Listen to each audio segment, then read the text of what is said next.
लक्ष्मी घराला ये हवी मला सासूबाई नाकी डोळी नीटस बागाया सोबरी ओलांडून मापती नांदो आमच्या घरी सासू मुख पाहण्याची झाली या जीवाला घाई मन हेच गीत गाई हवी एक सासूबाई जशी असते गवाई हवी एक सासूबाई सर्वभूतेषु लक्ष्मीरूपेण संस्थितः नमस्तस्यै नमस्तस्यै सासुबाई नमो नमः। सासूबाई। दादा, हे बघ, आम्हाला सगळ्यांनाच माहिती आहे की आत्याच्या घरी जे काही झालं त्याच्यामुळे तुला खूप त्रास झाला, पण म्हणून आपलं घर सोडून इथे राहणं हा काही उपाय नाही ना त्याच्यावरचा। हो, आणि अशाने वाद जास्त वाढतील। दादा, आम्ही तुझ्यापेक्षा खूप लहान आहोत, आपल्या घरातले बरेच निर्णय तू घेतोस, पण प्लीज लहान भाऊ म्हणून एकदा माझ्या बोलण्याचा विचार कर। कदाचित तुला घरी यावंसं वाटेल, प्लीज तुझ्या निर्णयाचा एकदा विचार कर दादा। अभिलाषा वहिनींचं चुकलं, मी मान्य करते, पण म्हणून असं वेगळं राहून तुम्ही स्वतःला का त्रास करून घेताय? आणि असा निर्णय घेण्याआधी तुम्ही आबांशिवाय, आईंशिवाय किंवा आम्हा सगळ्यांशिवाय राहू शकाल की नाही ह्याचा एकदा तरी विचार करा। मीरा, काही दिवसात या सगळ्यांची सुद्धा मला सवय होईल। आणि मीरा, आपल्या घरात कधीही कुणीही काहीही चूक केली तरी तू नेहमी त्याच्या बाजूने उभी राहिलीस, पण यावेळी तुझ्या या वकिलीचा काहीही फायदा होणार नाही। यापूर्वी जेव्हाही आपल्या घरात असं काही घडायचं ना, तेव्हा भावनेच्या भरात मी निर्णय घेऊन मोकळा व्हायचो, पण यावेळी मी विचार आधी केलाय आणि मग निर्णय घेतलाय, आणि त्यामुळे शेवटपर्यंत मी माझ्या निर्णयावर ठाम असणार आहे।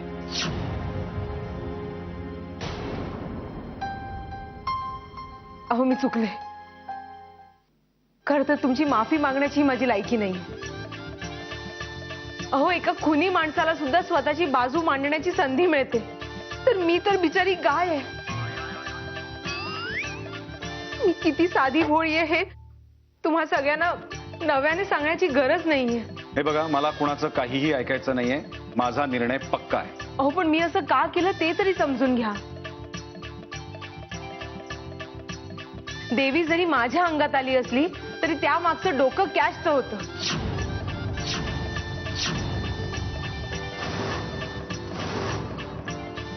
तिने मला सांगितलं म्हणून माझ्या अंगात देवी आली, हे तुमच्या का नाही लक्षात येते? हे सगळं खोटं आहे। वहिनी, तुम्ही सगळ्यांच्या समोर धडधडीत खोटं कसं बोलताय? हे बघ, सगळ्यांना माहितीये की या बाबतीत फक्त तुझंच डोकं चालतं। वहिनी, तुम्हाला तुमच्या अंगात आलेल्या देवीची शपथ, आयुष्यात कधीतरी खरं बोला। अहो, मी अगदी खरं बोलते। तुम्हाला जर माझ्यावर विश्वास नसेल ना, तर मी पुरावा द्यायला तयार आहे।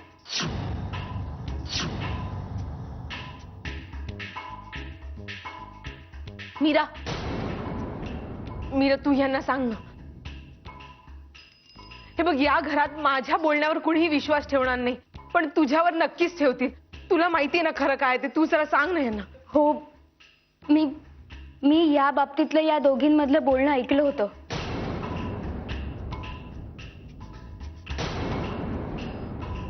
पण आता एकमेकींवर आरोप करण्यात काय अर्थ आहे? त्यापेक्षा हा वाढलेला वाद कसा मिटवता येईल ह्यावर विचार करूयात ना। हो, मी पण तेच म्हणतेय। तसं बघायला गेलं तर खोटं बोलण्यात अभिलाषा वहिनींचा कोणी हात धरू शकत नाही, पण आता हा विषय वाढवण्यात काही अर्थच नाहीये। त्यामुळे अभिलाषा वहिनी, तुम्ही पण हा विषय इथेच थांबवा ना। म्हणजे तुम्हाला कोणी कोल्हापूरला पाठवणार नाही, तुम्ही इथेच राहा, आम्ही जातो। काय विघ्नेश? जास्त शहाणपणा करायची गरज नाहीये कॅश। कोण खरं बोलतंय, कोण खोटं बोलतंय ते मला नीट कळलंय। बरं झालं तू बोललास, हे बघ, या वाड्यात आल्यावर आमच्या दोघींमध्ये काय बोलणं झालं हे तुला माहितीये, तू ऐकलं होतंस ना? सांग ना यांना जरा. वहिनी, तुमचा नवरा तुमच्या विरोधात बोलतोय म्हणून तुम्ही माझ्या नवऱ्याला माझ्या विरोधात भडकवताय का? कॅश, तुझी नाटकं बंद कर प्लीज.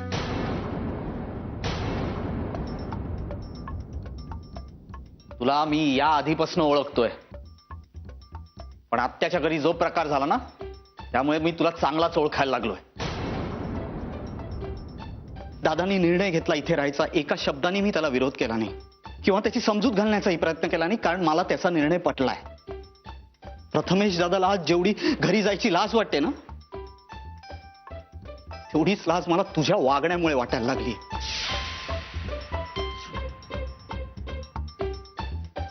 आणि म्हणूनच मी माझा निर्णय घेतला. मी पण दादासोबत इथेच राहणार आहे.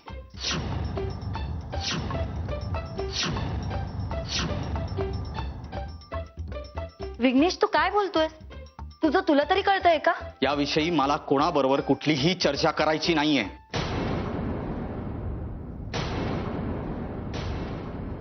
तुम्ही दोघंही माझ्यापेक्षा मोठे आहात, म्हणून आपल्या आपल्या पुरता निर्णय घेऊन मोकळा झाला.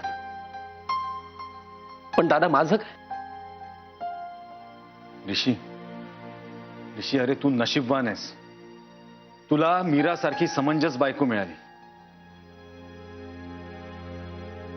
माझा ऐका, तुम्ही दोघंही घरी जा. ऋषी, दादा म्हणतो ते अगदी बरोबर आहे.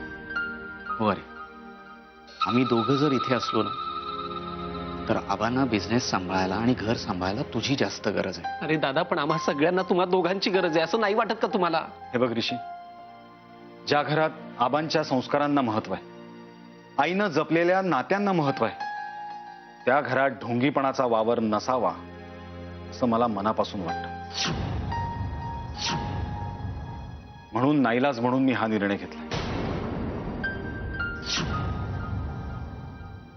शक्य झालं तर मला माफ करा. दादा,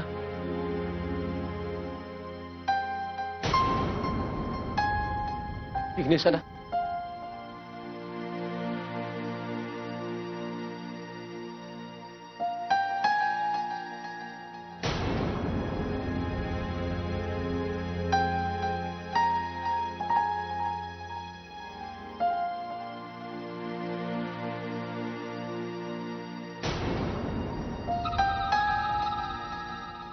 अगं, असं काही होईल असं मला खरंच वाटलं नव्हतं.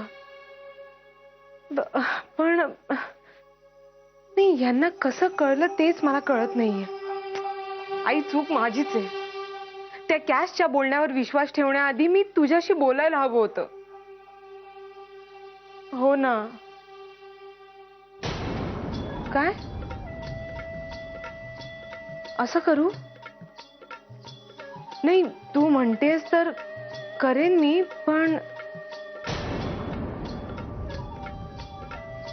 आई, मी नंतर फोन करते. आई, नंतर बोलते. हा.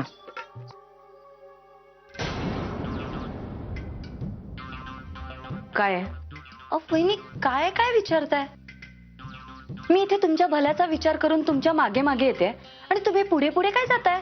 तू माझ्या किती भल्याचा विचार करतेस हे मला चांगलंच कळून चुकलंय. तुझ्यामुळे ही वेळ आलीये माझ्यावर. माझ्यावर? माझ्यावर नाही वहिनी, आपल्यावर, आपल्या दोघींवर ही वेळ आली. आपण दोघी समदुःखी आहोत. तर एकमेकींना दोष देण्याच्या ऐवजी इथून बाहेर कसं पडता येईल यावर एकत्र बसून विचार करायला हवा. हे बघ, मी माझं बघून घेईन, तू माझी काळजी नको करूस. अहो वहिनी, तुम्ही माझ्यावर किती रागवणार आहात? असं जर रागवत बसलात ना, तर या वाड्यात जात्यावर परत ओव्या म्हणायची वेळ येईल. वहिनी, सासूबाईंनी आपल्याला ह्या वाड्यात पाठवून आपल्याकडनं काय काय करून घेतलं होतं हे विसरलात?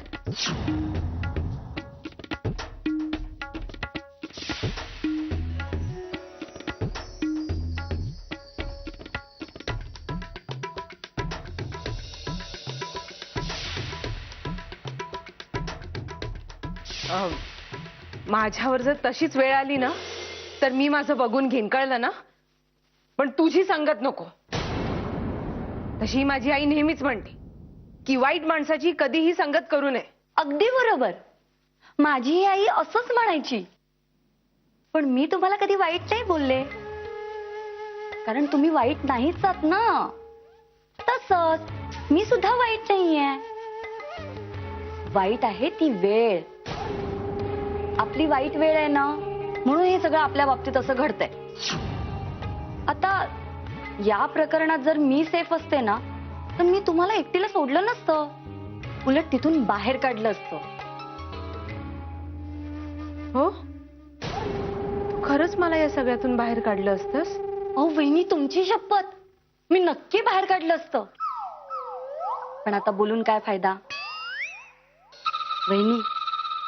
आता आपल्या दोघींना इथून बाहेर कसं पडता येईल याचा विचार करायला हवा.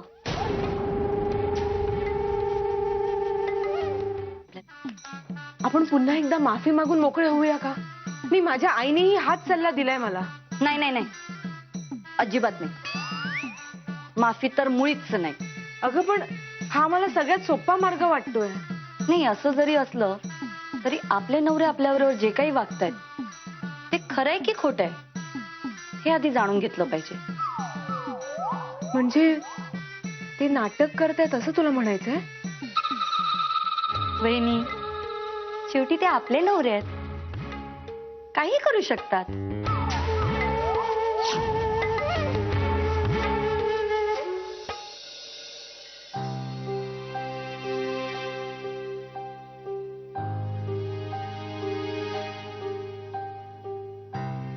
मीरा, हे काय घडतंय का आपल्या घरात? बरं, कुणाला विचारावं तो कुणी धडच सांगतही नाही. अरे कोणी नाही सांगितलं तरी आपल्याला घरून फोन येणार आहे, आपल्याला कोणीतरी विचारणार आहे घरी. आबा आणि आईंना काय उत्तरं द्यायची? काय सांगू मी त्यांना? अगं पण आत्याकडनं निघालीस तेव्हा बोलणं झालं होतं ना तुझं? अरे हो, आणि मी म्हणले होते की डायरेक्ट घरी येतोय म्हणून. आता इथे कुणाचा आहे? आईंचा फोन आहे. घे ना मग. अरे घे, काय मी सांगू काय? अगं जे आहे ते सांग. तू आधी फोन रिसीव्ह कर. अरे मला हे बघ मीरा, तू फोन घेतला नाहीस ना, त्यात जास्त पॅनिक होती. तू फोन घे ना. हॅलो हॅलो, हा आई, आम्ही निघालोय. आई, पण आम्ही इथे गावच्या वाड्यावर पण थांबलोय. का का मी सांगते ना तुम्हाला. का मी फोन करू का तुम्हाला थोड्या वेळाने? आम्ही निघालो की फोन करतो. आई, मला रेंज नाहीये इथे. आई, मी हॅलो हॅलो.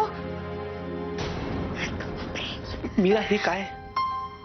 हे असं का केलंस तू?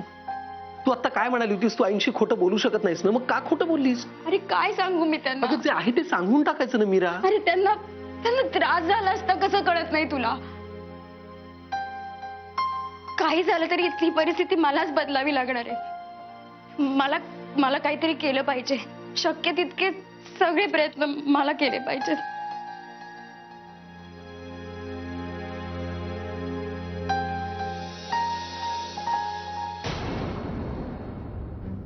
वहिनी, आपल्या दोघींचे नवरे त्या खोलीत आहेत आणि आपल्याला इथूनच त्यांचं सगळं बोलणं ऐकायचंय. का? का म्हणून काय विचारताय? ते जे काय आपल्यावर रागवले ते खरंय की खोटंय ते आता त्यांच्या बोलण्यातूनच आपल्याला कळेल ना. अरे हो, माझ्याही लक्षातच आलं नाही. हरकत नाही, पण आपण खिडकीत उभं राहून आत काय चाललंय ते लपून बघतोय एवढं लक्षात ठेवा म्हणजे झालं. कॅश, मला तर कळतच नाहीये काय बोलत असतील हे दोघं नक्की आपल्याबद्दल. तुमच्या नवऱ्याचं मला माहित नाही, पण माझा नवरा माझ्याबद्दल काहीही वाईट बोलणार नाही याची पक्की खात्री आहे मला. तर चला, काय बोलणं चाललंय ते ऐकूया. नाही रे दादा, म्हणजे ना कॅशशी लग्न करणं हा सर्वात मोठा माझ्या आयुष्यातला गाढवपणा आहे.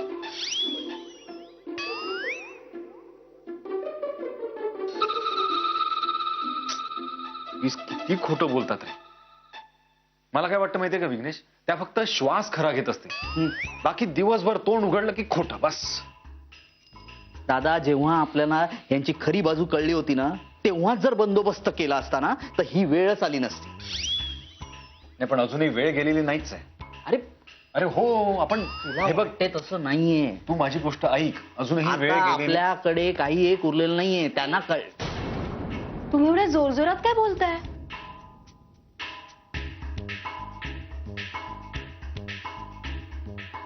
मी इथे आले म्हणून तुम्ही दोघं गप्प बसताय, पण मला माहितीये तुम्ही कुणाबद्दल बोलत होतात ते, आणि मीही त्यांच्याबद्दलच बोलायला आली इथे. आता पुन्हा तू त्या दोघींची वकिली करणार आहेस? नाही, अजिबात नाही. पण मला एक गोष्ट खरं खरं सांगा, तुम्ही असं का वागताय? इथे तुम्ही काय विचार करून राहताय? कशासाठी आलोय आपण इथे? हे बघ मीरा, तुला इथे आलो तेव्हाच सांगितलं होतं की आम्हाला आबा आणि आईंच्या समोर जायची लाज वाटते आणि म्हणून आम्ही. तुम्ही त्यांना त्रास होऊ नये म्हणून असं वागताय का त्यांना त्रास देण्याचा प्रयत्न करताय?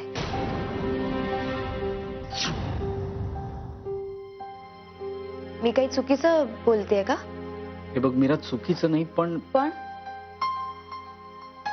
पण काय? पण खरं सांगू का, माझी मनस्थिती नाहीये कुठलीही बाजू समजून घ्यायची. तुम्हाला जे बोलायचं होतं ते तुम्ही बोललात. आता मला जे मागायचंय ते मला मागू देत.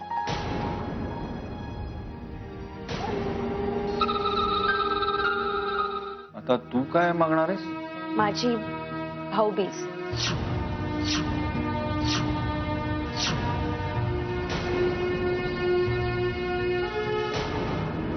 म्हणजे मी तुम्हा दोघांना भाऊबीज केली होती आणि ओवाळणीत काय हवंय असं विचारल्यावर म्हणाले होते, वेळ आली की मागेन. आठवतंय? हो आठवतंय मला. मीरा पण त्याचा इथे काय संबंध आहे? मला आत्ता ओवाळणी हवी आणि ती ओवाळणी मागितल्यावर तुम्ही मला ती द्याल हे आधी प्रॉमिस करा.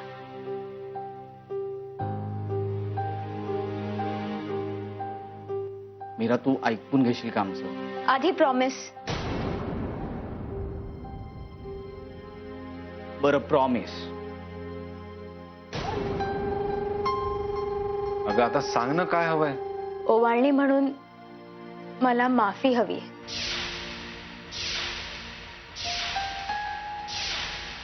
तुम्ही अभिलाषा वहिनी आणि कॅश वहिनींना माफ करायचं, हीच माझी ओवाळणी असेल.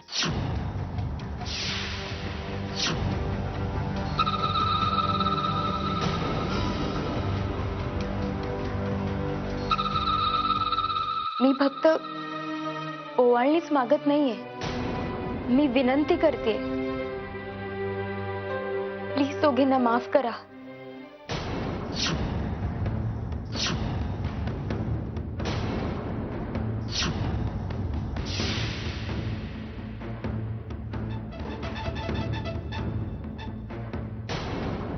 सासूबाई